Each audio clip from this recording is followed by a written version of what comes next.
The last hope just ended, and now everybody is having a really bad time. Dovewing can no longer hear anything. Well, except for normal stuff, but otherwise, nothing. She thinks that her dad will be really sad about his mother dying. She doesn't seem to have any feelings about it personally because grandmas don't exist. Then Brambleclaw tells everybody he's leaving to get crowned king and takes off, so Squirrelflight handles the whole "we just fought a war with hell and everybody's really confused" thing for him. Dovewing tries to help various people, but nobody wants that help because they're handling it, I swear. Suddenly, nobody can find Sorreltail. Oops, she's dead, so we get another horrifying blood-covered babies scene. Bumblestripe tries to ditch Firestar's funeral to date Dovewing, but she's very busy pretending to do anything at all right now. She tries to hear the other camps, but she can only hear nothing. Because Purdy is the only old person left alive, the next day a bunch of not old people get the fun and rare experience of burying bodies in holes. Birchpaw tries to come and help bury Ferncloud's body, but he was a Dark Forest trainee, so Dustpelt disowns him. Ivypool thinks that Ivypool should have died instead. Dovewing does not think that. While everybody's digging big holes, Lionblaze gets a boo-boo. Wow, that's weird, thinks Dovewing. He couldn't get hurt in battle, but now he's getting hurt digging holes. Unfortunately, Warrior Cats has now forgotten that Lionblaze's invulnerability was extremely situational, so this is a plot point now. Dovewing stops worrying about that to think about how Purdy should be her new best friend. Brambleclaw comes back as Bramblestar. Dovewing tries to listen to him and Squilf whispering to each other, but is jump-scared by her mom instead. "Stop that. Go to your room," says Whitewing. Dovewing tries to talk to Jayfeather, but he's become double Jayfeather and can no longer be communicated with. Sometime later, Dovewing and Bumblestripe are rebuilding dens together with zero Dustpelt supervision. They're doing a terrible job. We learn that for the last few days, the former Dark Forest trainees have been sleeping every night on a pile of plastic bags instead of inside. Suddenly, Blackstar. He's aged 500 years since the Dark Forest battle, and he's here to be old. He's also come here to make sure Bramblestar isn't treating his Dark Forest trainees any better than he is, so they all agree to have a little tea party while deciding their fate tomorrow. This makes Dovewing anxious. "Don't worry about it," says Bumblestripe. "Actually, stop having negative feelings in general, please." Dovewing takes a few minutes to convince Bumblestripe that actually maybe their siblings who trained in the Dark Forest aren't evil monsters, and he gets better for at least the rest of the book. Dovewing tries to hear stuff, but she still can't. Dovewing comes to the conclusion that StarClan might have turned off the whole being cool thing. The next day, all the Dark Forest trainees and also all the dudes with superpowers get dragged to the Gathering Island for some dog shaming. Unfortunately for Dovewing, Tigerheart and Breezepelt are both making eye contact. As it turns out, ThunderClan has a ridiculous amount of naughty cats compared to everyone else. "It's because their guys died," says Bramblestar. Nobody feels better hearing this. Blackstar thinks we should kick out the Dark Forest trainees. They have Ivypool explain to him that they joined the Dark Forest for therapy and they didn't actually mean to hurt anybody. Hee, says Breezepelt suspiciously. "Hey, don't look at us like that. Breezepelt did nothing wrong." "Breezepelt fought against you, though." "Breezepelt never attacked his clanmates," responds One Star because he didn't read Chapter 25 of The Last Hope where Breezepelt attacks the Wind Clan camp. Misty Star makes the Dark Forest trainees promise that they'll never install a hacking client again, and then she lets them back on the Minecraft server. Blackstar agrees, but only because he doesn't want to seem meaner than she is. Dovewing thinks it's okay if her clanmates train in hell, but not if the other cats do, so she breaks eye contact with Breezepelt and Tigerheart. Bramblestar gets everyone together and tells them to stop being mean to the trainees. In response, Berrynose and Dustpelt get mad and stomp around.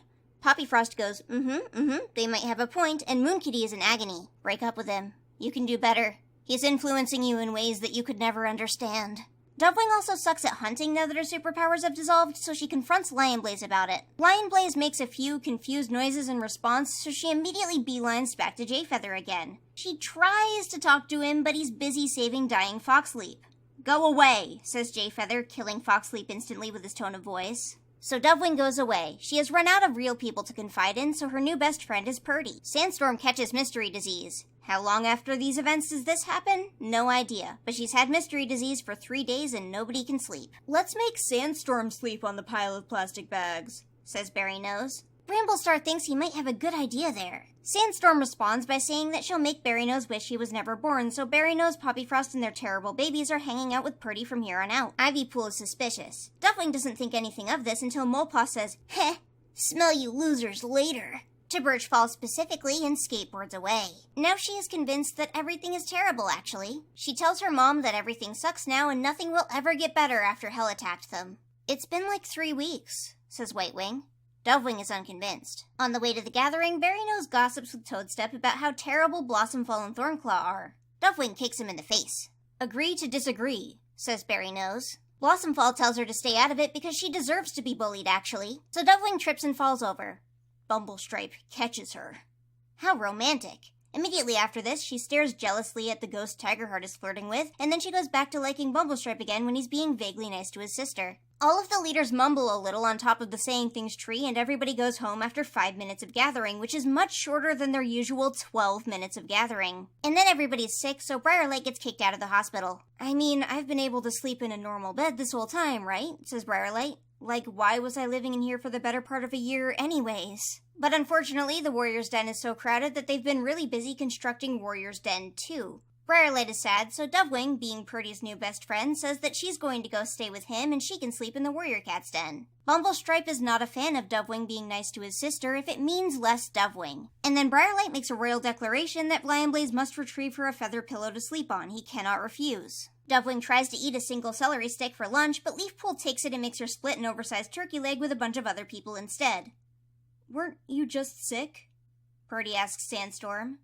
No worries. Warrior cats don't know how disease works. Suddenly, Blossomfall is sneaking out of camp, so Dovewing follows her, because everyone's business is Dovewing's business and they can't make her stay out of it. Blossomfall kicks her in the face. Ow. That's what you get, says Blossomfall. I bet you thought I was being evil out here, but I was actually being good. See? I was looking for medicine, alone in the woods, to save dying children. Oh, sorry? Yeah, you'd better be sorry. Also, I hate myself and I'm unforgivable for my actions. No, I'm sorry, no, don't say that. Then Blossomfall and Dovewing hug and cry together in the woods for 4 hours. A week later, everybody is still sick and dying. Molepaw makes up a game for the kids to play where they get attacked by their friends and family who are all still secretly evil. That's kind of messed up, says Dovewing. Why don't you not do that? Immediately, everyone in the clan yells at Dovewing for not minding her own business, including the children. Poppyfrost and Berrynose are also being very obvious about not hanging around the Dark Forest trainees, so Dovewing makes a whole patrol of them. She even includes both Mousewhisker and Thornclaw just in case you had a reprinted edition of the 4th arc. Suddenly, Molepaw and Cherrypaw run in yelling about a fox in their territory. When they get there, they learn the fox has knives. The patrol is reasonably sure they could take a fox with knives, or at the very least Lionblaze is. He gets beat up, but in the end, in true Lionblaze fashion, he still manages to commit a murder. Why didn't you tell us about the knives? Asks everyone. We were hoping you would die, says Molepaw and Cherrypaw. Bramblestar calls a clan meeting where he points to every single Dark Forest trainee and tells everyone in the clan to stop being mean to them, for real this time, or else. The Berrynose bunch is very sorry. Bumblestripe finds this all very romantic, but Dovewing gets out of there to try to talk to Lionblaze and Jayfeather for a 3rd time. Hey guys, have you noticed our superpowers went away? Says Jayfeather. Ugh, responds Dovewing. Their only option from here on out is to go visit the ghost hole. They jump in and get transported to a rocky, windy landscape. No, not the mountains, not again, cry everyone as Midnight and Rock appear. What are you doing at our house? Asks Midnight. We suck now, says Jayfeather. Fix, please. Rock and Midnight let them know that they can't do anything about game balance patches because they're just mods, but they do provide them with several inspirational quotes. Lazy devs, grumbles Lionblaze. Firestar's ghost appears and shoos away Midnight and Rock with lightning, though, and that makes Dovewing feel a lot better.